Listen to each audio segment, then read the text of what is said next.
As Brumas de Avalon, da Muriel Zimmer Bradley, é um livro de 1979, marcou muito a minha vida, é um livro em 4 volumes, e que ele retrata as lendas arturianas, mas ele é contado a partir do ponto de vista feminino. São as mulheres que saíram dos bastidores para o protagonismo.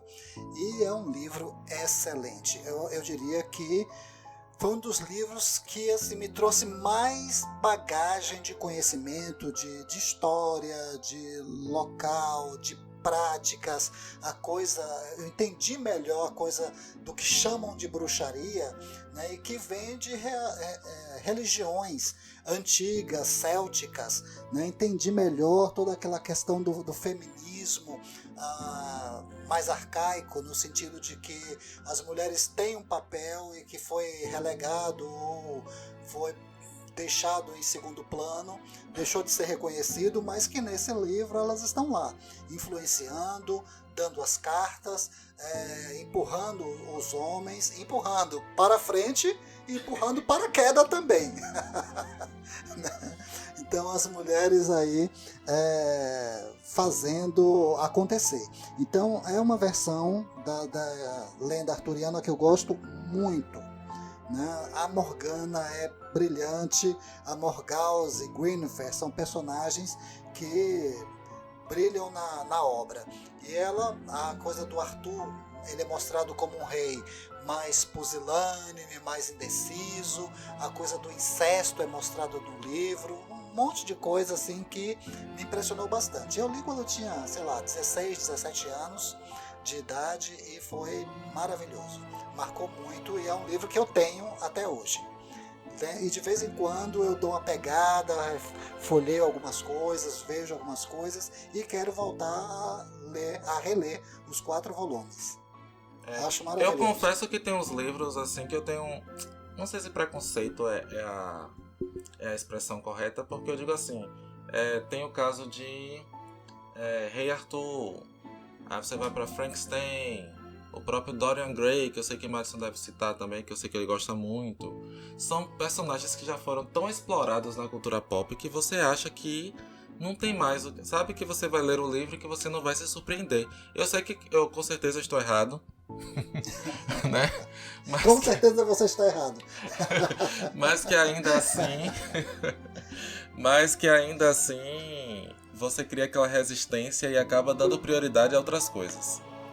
Durante o bate-papo eu lembrei de um livro que eu li quando eu estava no ensino médio, e é o Não Verás País Nenhum, do Inácio de Loyola Brandão. Esse livro também me marcou muito, porque eu lembro que foi o primeiro livro. É um pouco distópico, é uma distopia, mas não é uma distopia no sentido de uma sociedade totalmente anárquica ou uma sociedade que se desfez. Eu não classificaria esse livro do Loyola como uma distopia no modelo clássico, mas eu lembro que foi o primeiro livro de um autor nacional que eu li e que me deu esse choque de uma realidade totalmente diferente da que eu vivia ou da que a gente poderia viver. E nesse livro ele tem o personagem principal, passa em São Paulo, a história se passa em São Paulo, se não me engano ela se passa em São Paulo, e ele dá a entender que já é o livro já é antigo, o livro deve ter uns 20 anos ou mais, 30 anos, eu não lembro de quando que é o livro, mas eu lembro que ele descreve já uma sociedade que já está no limite, já está quase na beira da extinção. A cidade está toda fodida, a sociedade já está toda desgastada, as coisas estão ruindo. E tem esse personagem principal que ele começa... Uma coisa que me marcou muito no livro é que ele guardava os calendários. Quando acabava um calendário, eu lembro que ele embrulhava os calendários com todo o esmero, com todo o cuidado, punha uma fitinha e guardava os calendários. E é a trajetória dele nessa cidade, nessa São Paulo totalmente já distópica. E eu lembro que aquilo me marcou muito. Uma que o Loyola escreve pra caralho, ele escreve bem pra caralho. Uhum. Mas foi o primeiro contato que eu tive com uma literatura entre aspas, de ficção científica é nacional, porque antes eu nunca tinha lido nada, eu só li autores estrangeiros. E também pelas questões sociais que ele põe, porque o personagem principal ele é casado, e a mulher dele é totalmente apática, tem uns ecos de Fahrenheit 451, mas é um livro que eu recomendo que todo mundo leia. Esse Não Verás País Nenhum. O título já é foda. Se eu não tivesse lido, eu compraria pelo título. Olha pra né? isso. Né? Não Verás País Nenhum. E condiz com o livro, porque o livro passa uma desesperança, não só com a cidade, mas com a sociedade, com o país de forma geral, porque já é uma sociedade que já está morta. E não tem esperança nenhuma no livro. O próximo livro que eu vou citar é Dom Casmurro, um clássico, né? De Machado de Assis. Acho que todo mundo foi obrigado a ler na escola. Clássico. Eu não li por Clássico. obrigação na escola. Na verdade, eu li depois. Eu acho que ainda estava na escola, mas eu li porque eu quis ler mesmo. Eu era muito curioso com a questão de, né, se Bentinho foi traído ou não. Eu tinha certeza que ao final do livro ia ter alguma conclusão e acabou que eu não tenho conclusão até hoje. Nem você e nem ninguém. Nem ninguém, querido. É um dos grandes mistérios da humanidade. O dia que a gente descobrir, acabou o mundo. Esse aí é um dos selos do Apocalipse que ainda não foi aberto. Eu acho que se duvidar, nem Machado certeza. sabia. Nem Machado. Ele, filho da puta, fudeu com a cabeça de todo mundo. Ele pôs isso daí e falou assim, anos de terapia pra superar, né? Eu vou deixar essa porra aqui pra todo mundo que ficar depois ficar quebrando a cabeça pra saber se ela traiu ou não traiu. E eu vou estar morto mesmo, eu quero que todo mundo se foda depois.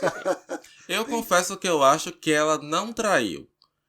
Porque o livro é narrado do ponto de vista dele, do Bentinho, e ele se mostra sempre muito ciumento e obcecado por ela. Então eu acho que é tudo viagem da cabeça dele. No Nordeste se conta a história. Eu gosto muito de história de doido. Eu não sei se é por identificação, mas... Qual foi o primeiro livro que vocês leram? Que vocês têm lembrança? Um livro inteiro, né? Que não foi livro. Não vale Turma da Mônica, não. Livro. A minha primeira lembrança de leitura é um livro do Sir Conan Allan Poe, Edgar Allan Poe, que é O Enigma da Pirâmide, que inclusive também tem um filme. O filme é até bonzinho, ele é uma adaptação do livro que é legal, é fiel, muito verdade. legal. É do jovem. Você assistiu, Ale? Assisti, é maravilhoso, é muito legal. Exatamente. Steven Spielberg, né? Eu não lembro quem é o diretor do filme. Talvez mas... seja só a produção dele, mas com certeza tem o dedo acho que dele. Acho que ele produziu e quem dirigiu foi o Robert Zemeckis. Tenho quase certeza. Pronto. Uma duplinha dos anos 80 e 90. E o livro é muito gostoso de ler. O livro, você vive o livro. Você entra na aventura, muito bem escrito. É uma aventura com o jovem Sherlock Holmes. Né? Jovem mesmo, ele sei lá, tá saindo da adolescência, deve ter seus 16, 17 anos. Né? Então, é um livro gostosíssimo. E eu lembro que foi o meu primeiro livro, inclusive um livro de capa dura, colorido, todo bonito. Eu tenho ele até hoje. Eu acho que é o único livro da minha, sei lá, infância que eu ainda tenho. Ah, Maria. Não lembro se foi o primeiro que eu li. Mas o primeiro que eu tenho uma lembrança clara de ter lido de cabo a rabo foi o Viagem ao Centro da Terra, do Júlio Verne. Eu lembro que era uma edição de uma coleção que tinha na casa dos meus pais, que era uma edição de capa dura, com ilustrações. A capa era vermelha, com o título era escrito acho que em dourado. E em algum momento, eu não sei porquê, em casa resolveram dar, não sei para quem, sumiu, deram. Me arrependo até hoje, porque era uma coleção linda de Júlio Verne. Para não dizer que nunca mais achei, eu achei uma vez uma coleção dele parecida com essa, num sebo aqui em São Paulo. E tinha acho que 12 livros. E custava a bagatela de R$1.500. Aí eu falei, Só? Como assim? Só. Você perdeu essa oportunidade? Perdi, tava uma bagatela. Aí eu falei o Brandão, que era o sebo do Brandão, que ficava aqui no centro, mas isso é uma história à parte, que era um dos maiores e melhores sebos de São Paulo. E não dava, R$1.500. Quando eu fui ver, não tinha como. Mas que a mão coçou. Porque era a edição completa, estava em bom estado, lacradinha, sabe? Quem vendeu para ele. E era R$1.500 porque era raro. Sim, era uma edição de capa dura, que não existe mais. E era muito parecido com o que tinha na casa dos meus pais. E uma pena, não sei onde foi parar essa coleção, uma pena. Mas esse foi o Eu primeiro acho livro. que se você for lá, ainda vai estar lá pra você. Eu não posso, porque eu tenho gatilho. Se eu for lá e eu tiver com dinheiro na mão, eu compro, não tô nem aí, cara. Foda-se. Vai ser um gatilho e um tiro. Mas é. Com certeza. O primeiro livro que eu li foi Alice no País das Maravilhas, de Lewis Carroll. É um clássico também, né? Que dispensa apresentações. E eu lembro que eu fiquei muito encantado. Eu já tinha assistido o filme da Disney ou alguma outra versão, não lembro. E eu lembro de... Enquanto eu li o livro, eu ficava lembrando do filme e tal, associando. Eu era criança ainda e fiquei super orgulhoso quando eu terminei de ler o livro. Né? Assim, claro que na época eu entendi o livro em sentido literal, né? Eu não achei que fosse a saga da esquizofrenia ou a saga do LSD de Alice. Mas... Eu quero ler nessa pegada aí. Pois é, até porque tudo eu só entendo de forma literal, gente. Eu sou péssimo pra entender metáfora, essas coisas. No Nordeste se conta uma história. Eu gosto muito de história de doido. Eu não sei se é por identificação, mas...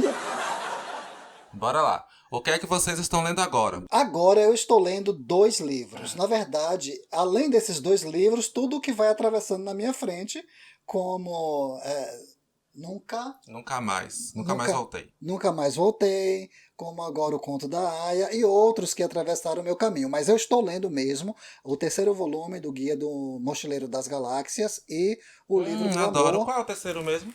Como? Qual é o terceiro mesmo? É o Restaurante no Fim do Universo. Não, o segundo, não? Não. Não. Não. É o segundo. Nossa. O que eu tô lendo agora é sobre a vida, as coisas e... Não, o primeiro é o Guia do Mochileiro das Galáxias. Isso. O segundo Isso. é É o o Restaurante no Fim do Universo. No Fim do Restaurante Universo. no É isso mesmo. E o terceiro Isso. é esse que o Matson tá lendo. Sobre a vida, sei lá, a esperança, A não sei o que, um vida, o pouco de universo e tudo mais, né? E tudo Um negócio mais. assim. É porque eu não li exatamente. nem o isso 3 aí. nem o 4. Eu li o 5, que é praticamente inofensiva. Quer dizer, eu li o 1, o 2 e o 5. Praticamente inofensiva. Gente, é genial. É genial. Aquele cara... Como é... Renato Adams. Russo estava certo. Os bons morrem cedo. Praticamente inofensiva. Tem um plot twist, assim, maravilhoso. Eu devo... E eu acredito nele. Eu devo confessar que eu não me lembro de ter me divertido tanto lendo um livro como essa Sim. coleção de Douglas Adams, O Guia do Mochileiro das Galáxias. E o outro que eu tô lendo que Você eu acho... para pra rir, né? É maravilhoso, velho. Ele tem umas tiradas assim fantásticas. E tô lendo também o livro do Amor, são 2 volumes, eu tô no primeiro ainda, que é um livro da psicanalista Regina Navarro Lins, que também faz uma viagem na história sobre o amor. Não só o amor erótico, mas o amor paternal, o amor entre amigos, né, as relações entre as pessoas e tal. Então, o relacionamento, amor, afetividade, e é um livro fantástico. Eu também tenho aprendido muito, muito, muito, muito com as abordagens, porque ela faz links, né, assim, hoje é assim porque no passado já foi assim. Hoje, isso que existe hoje é resquício daquilo que já foi em tal época, em tal lugar.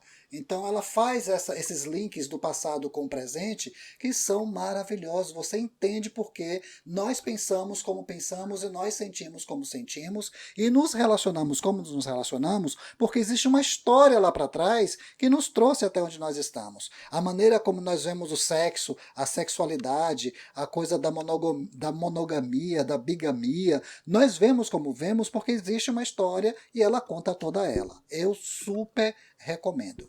Eu vou começar. Eu acabei um livro essa semana. Eu acabei o que eu comentei em outro episódio do cast, que foi O Sentido e o Fim, do Mike Sullivan. E eu não comecei ainda, vou começar um livro do Marcelo Maluf, que saiu pela editora Reformatório, chamado A Imensidão Íntima dos Carneiros. Eu não comecei o livro ainda, mas é mais ou menos, ele conta, parece que a trajetória de uma família que vem do Líbano para o Brasil. Tem toda essa trajetória dessa família que é imigrante, e ele começa a buscar a história da família dele, através das histórias do avô, que os pais e tios contavam. E ele é mais ou menos um coming of age, ele busca a identidade dele e a dos seus antepassados. E parece que ele faz uma ponte entre o Líbano e Santa Bárbara do Oeste, que parece que é onde o menino vai morar. Ah, legal. Eu tô lendo Duna, né? Eu parei justamente para ler o Nunca Mais Voltei. Faltam 200 páginas para eu terminar, e aí como também o filme foi adiado, eu estava lendo em ritmo alucinante por causa do filme. Como o filme foi adiado, aí eu esfriei também e dei uma paradinha. Eu Também achei tô que lendo... era só eu achei que eu peguei o livro para ler, Sim. falei, não, eu tenho que ler esse livro de 700 páginas, eu tenho que ler porque vai estrear o filme. Aí eu já tava, né? Né? E os arrombados, nem pra avisar que vai adiar o filme, quando eu tava na página 100. Porque daí eu tinha parado e ia ler outra coisa, porque eu já tinha lido Duna. Mas acho que eu vou terminar logo. Nem que eu Não, faça eu algumas também. anotações, mas eu termino logo. Quando eles falaram que não ia ter filme, eu já tinha passado, faltava tipo 150 páginas pra acabar o livro. Eu falei, vá se fuder, agora eu vou ler essa merda até aqui. Não, e o pior é que as primeiras 200 páginas, vamos combinar que são um pouquinho penosas, né? Eu insisti ali, pelo menos gente, pera aí, não vai acontecer nada aqui não? Mas enfim, não é um livro chato de ler em nenhum momento, mas eu confesso que as 150, 200 páginas, eu achei um pouquinho arrastadas. Aí depois ele entra numa aventura alucinante, né? E aí depois o livro foi adiado, eu não sei o que acontece. O filme foi adiado. Tô lendo O Idiota, que eu não sei se eu vou voltar, do Dostoiévski. É um livro muito interessante, muito bom, mas tem uns diálogos muito longos, os personagens falam por páginas e páginas, histórias e histórias, mas eu gosto desse tipo de livro porque ele descreve muito bem um contexto, ele descreve muito bem uma época, né? Assim como a Jane Austen também, os livros dela são um retrato daquela época. Então eu me interessei bastante por Dostoiévski por causa disso. Com certeza eu vou dar mais uma insistida, que é outro calhamaço, né? Vou dar mais outra insistida. E também estou lendo o Lovecraft Country, por causa da série da HBO, que eu queria ler o livro antes da série, e até agora nem comecei a série, nem terminei o livro. No Nordeste se conta uma história. Eu gosto muito de história de doido. Eu não sei se é por identificação, mas... Livro que é melhor que filme e filme que é melhor que livro, que eu acho que é mais difícil de você achar. Livro melhor que filme, eu citaria Código da Vinci, de Dan Brown, que eu achei o filme chatíssimo, e o livro é daquele tipo que você lê em uma sentada.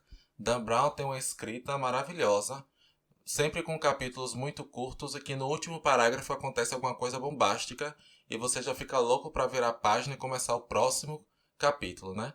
Então é um livro que eu li super rápido, para mim é um livro super alucinante e que a adaptação, meu Deus do céu, é uma chatice sem fim, apesar de ser extremamente fiel ao livro. Né? É aquela prova de que às vezes fidelidade não é qualidade, né? Pelo amor de Deus. Alguém? Velho, nessa pegada aí de livro melhor que filme, eu acho que quase todas as adaptações, o livro é melhor que o filme. Eu sempre gosto mais dos livros do que das adaptações. Agora, há adaptações muito bem feitas.